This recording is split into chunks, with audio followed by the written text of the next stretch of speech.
And we begin with the deaths of Rob Reiner and his wife, Michelle, their son, now suspected in their murders. Thank you so much for being with us, everybody. I'm Michael Brownlee. And I'm Colleen Williams. Today, Hollywood paying their respects to a prolific director, Rob Reiner, after he and his wife were killed in their Brentwood home over the weekend. NBC4 News was the first to break the story last night, and today detectives are retracing the steps of their son, Nick, now being held with no bail on suspicion of murdering his parents. Our investigative reporter, Leonard, has learned more about his arrest. He joins us live in the newsroom right now with an update.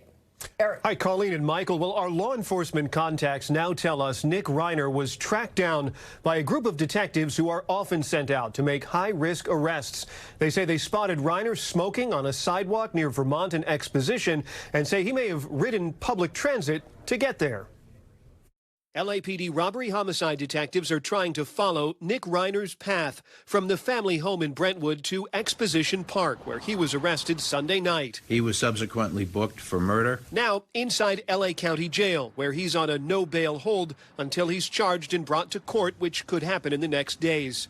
Several law enforcement sources tell us Nick Reiner didn't drive, and in the hours between the murders and the time he was caught, he may have walked south from Brentwood to the Metro Expo line, then ridden it to the Vermont station, very close to where he was arrested. The bodies of Rob and Michelle Reiner were discovered Sunday afternoon inside the couple's home in Brentwood. They'd attended a party with Nick at the nearby home of Conan O'Brien the night before. Sources familiar with what happened there tell NBC News Nick was behaving in ways that made other famous guests uncomfortable, and that Rob and Michelle Reiner shared their worries about Nick's health with other partygoers.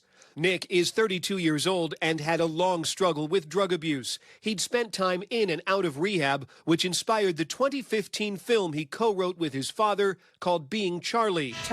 In an interview with AOL to promote the film, Nick talked about his experiences in rehab and developing a new appreciation for his father after they worked together. We didn't bond a lot as a kid. Like, he really liked baseball, I liked basketball, and he could watch that with my brother, but baseball.